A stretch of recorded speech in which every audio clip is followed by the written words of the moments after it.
Most of the Eskimo are only about 35,000 Eskimos. Here in the frozen north, the land is barren and far apart. In this Arctic region, the summers are short and cool. Winters last for nearly 6 months and are very cold and stormy. My home is one of the snow-covered houses in a village called Point Hope. It is on the shore of the Arctic Ocean in northwestern Alaska. Our lighthouse helps us to find our way across that snow-covered land. Even in the summer, only a few ships come to Point Hope. None at all come after the winter storms begin in November. Our people depend upon the cold waters of the Arctic Ocean for much of their living. Alaska is a territory of the United States, and the Eskimos who live here are American citizens. My name is Harry. Vera is my sister.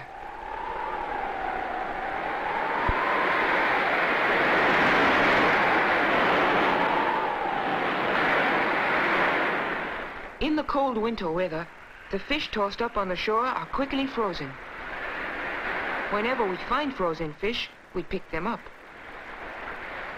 We are always watching for food from the sea. Whenever my father hears a seal barking, he tells us to be quiet. The sound of voices frightens the sea animals.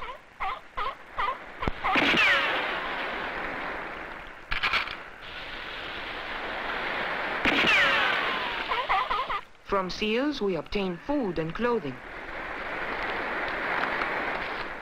When Father kills a sea animal, he throws out a hook on the end of a long line to haul the catch ashore.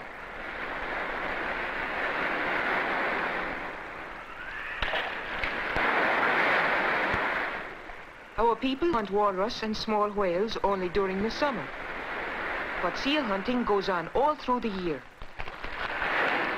Sometimes we hunt them from the shore, sometimes from boats, and other times we catch them by cutting holes in the ice. It is too cold for us to have farms. Only by hunting and fishing can we get enough to eat.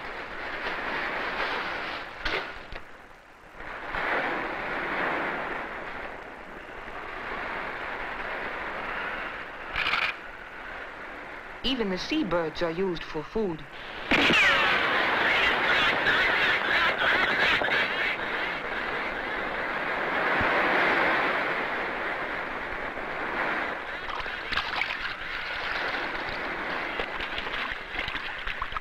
The loon my father has shot is brought to shore in the same way as the seal. This big loon will make a fine meal for our family.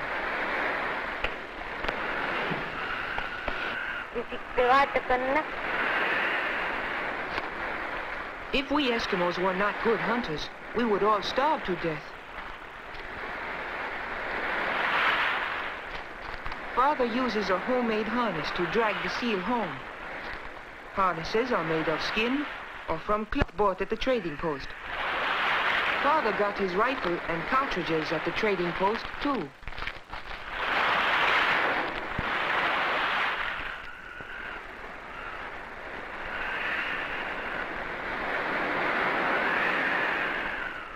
Like most Eskimo villages, Point Hope is close to the ocean.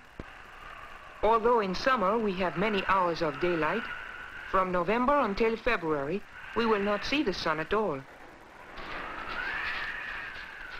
It is already so cold that our snow have frozen during the short trip home.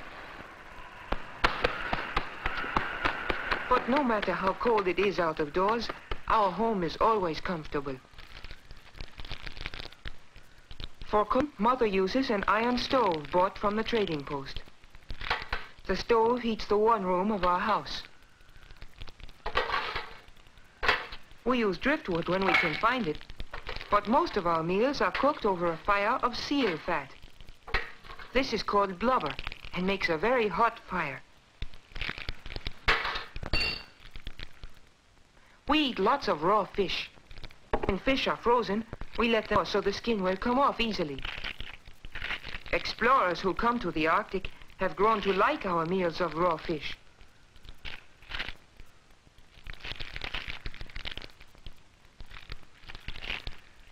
It is our custom to dip the fish in seal oil. The combination of fish and oil gives us some of the vitamins we need.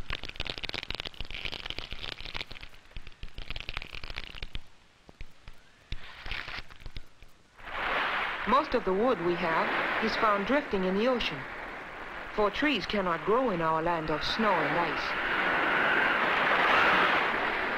My father uses his umyak to bring in a floating log. The umyak is his open boat. He also has a boat called a kayak, which is covered.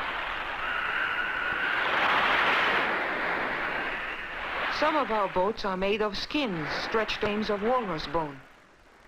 Others we make from canvas and wood bought at the trading post. We Eskimos continually watch the shoreline, always hoping that something useful will come floating in from the sea.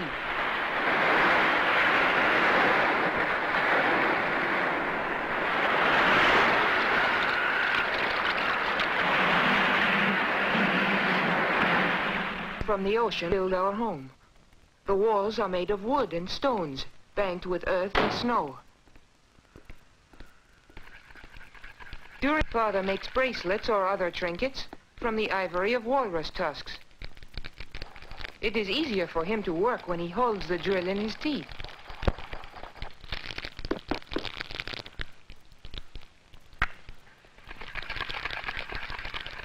My mother, like all Eskimo women, is making boots and fur clothing.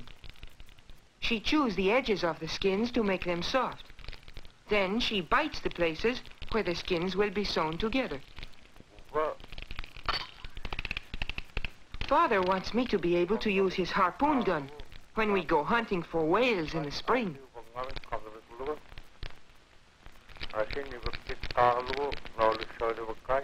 Mother is teaching my sister to sew.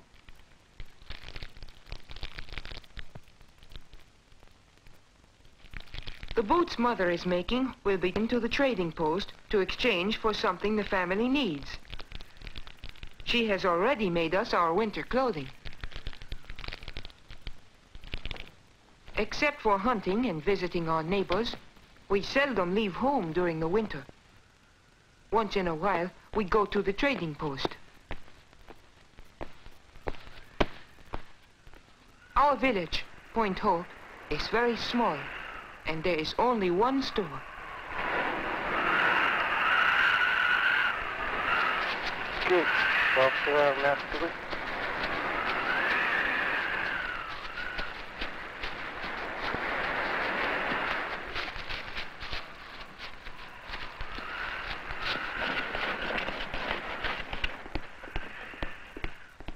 We have seen everything the storekeeper has on his shelves many times before, but we enjoy looking at them again.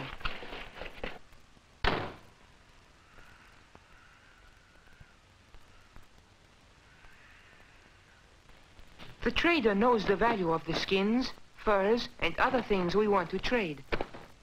He will send them to stores in the cities of southern Alaska.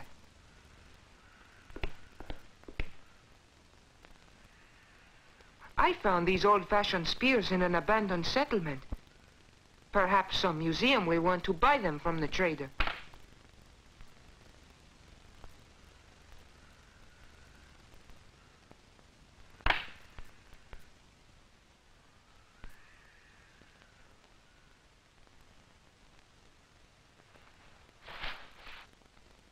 The trader makes a fair offer for the hatchet my father helped me make.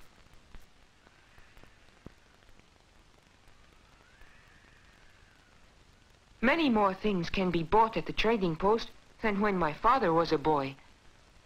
Ships and airplanes have brought us into closer contact with the rest of the world. We buy the things we cannot make ourselves. Trading is the only way in which we can get many of the supplies we need, for almost nothing grows in our cold land.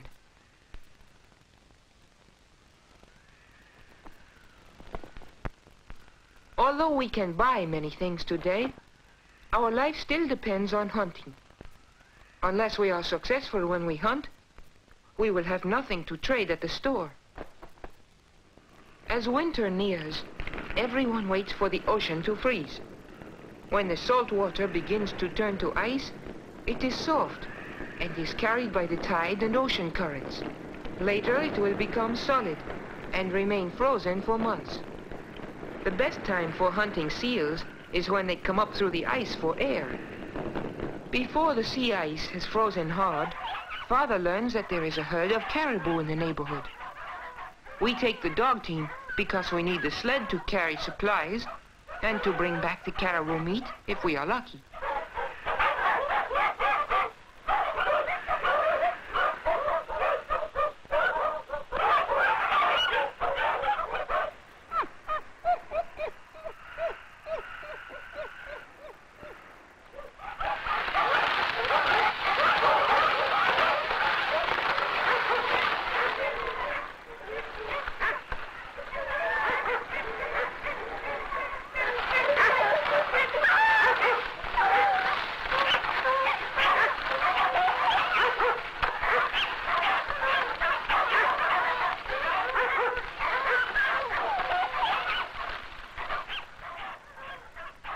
On the way, we pass the graveyard of an abandoned village. The fence is made of whale ribs. Nothing but the cemetery is left of this old village, for all of the people moved to Point Hope years ago. Our sled dogs are the only domestic animals we have. We could not travel far over the winter snow without our dogs. Father does not know exactly where the caribou may be feeding. For all we know, they may have wandered miles from where they were first seen. All we can do is to keep moving and hope to find them.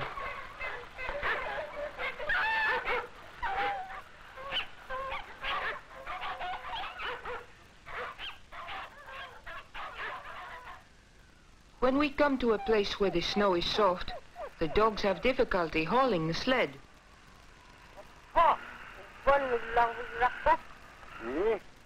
If there is no way to get around the soft snow, we must stop and lighten the load. This is a good place to make camp.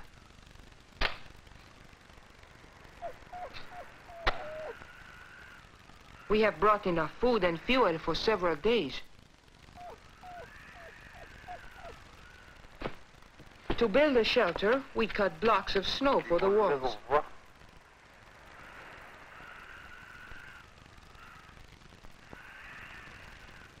Because we will be here only a day or two, we just place sticks of driftwood against the snow walls and use a piece of canvas for a roof. Canvas is very valuable here in the Arctic. It is a product from the outside world that we have been able to get only in recent years.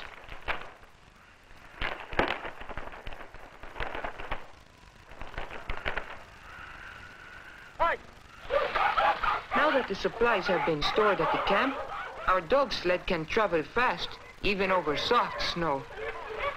When Father thinks we are near the caribou, we leave the sled. By turning it on its side, we keep the dogs from running away with it.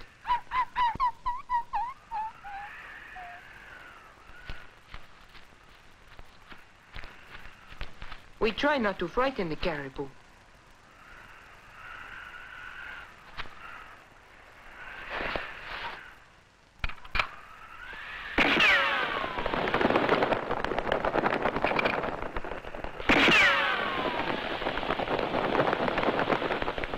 Father is a good shot. We hope that the animal he has shot is fat, for we must eat fat meat to keep our bodies warm during the cold winter.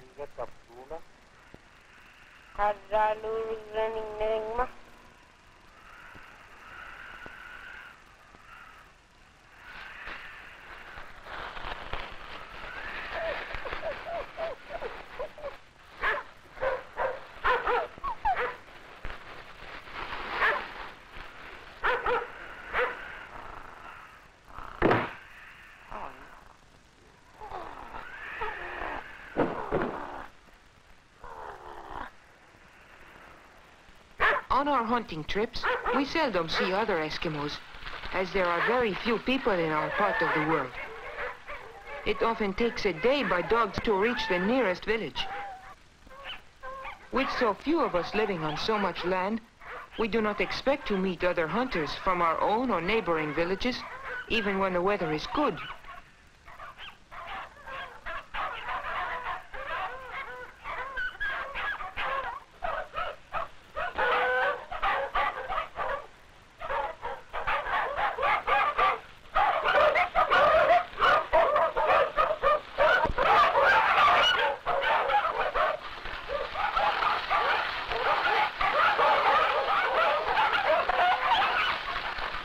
Our camp is just as we left it.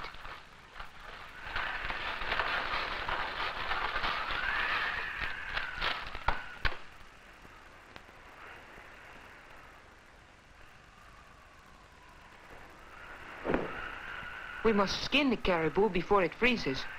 Otherwise, it would be difficult to remove the hide and cut up the meat.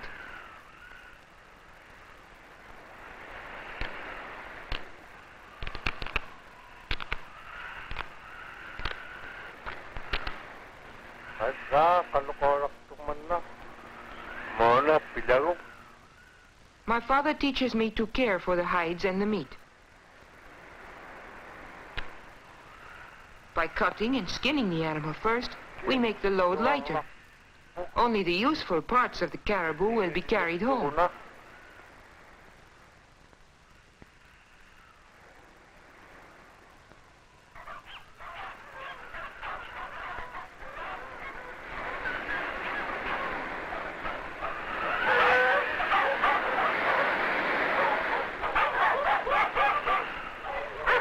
This is the way our village looks in midwinter. Until spring, the snow will become deeper, and in some places the wind will pile it in drifts many feet high. Sometimes the thermometer will register 50 degrees below zero. For months on end, when the snow is deep, the only sound besides the wind will be the barking of our dogs.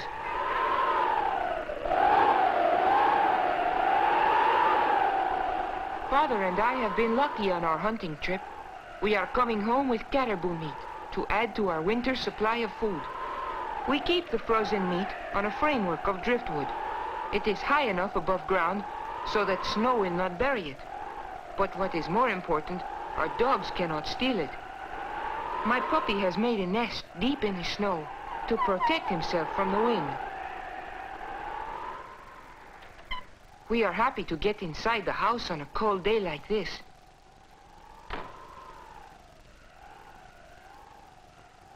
My mother is glad that we are back safely and pleased that we shot a caribou.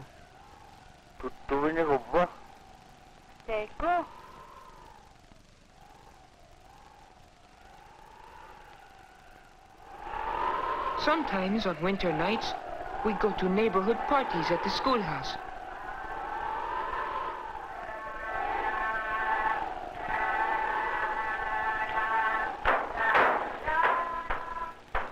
The school has a gasoline engine, which makes enough electricity to light the building.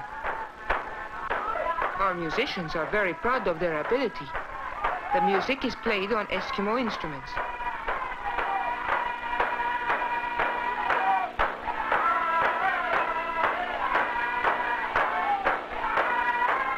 Everyone in town seems to enjoy dancing.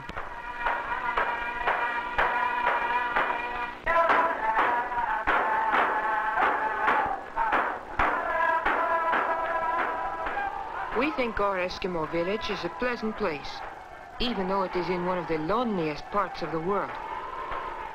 In order to get enough food and clothing for ourselves, everyone must work hard. We depend for help on our faithful dogs. It is because Eskimos hunt and fish and make use of everything which nature provides that we are able to live on the cold, barren shores of the Arctic Ocean.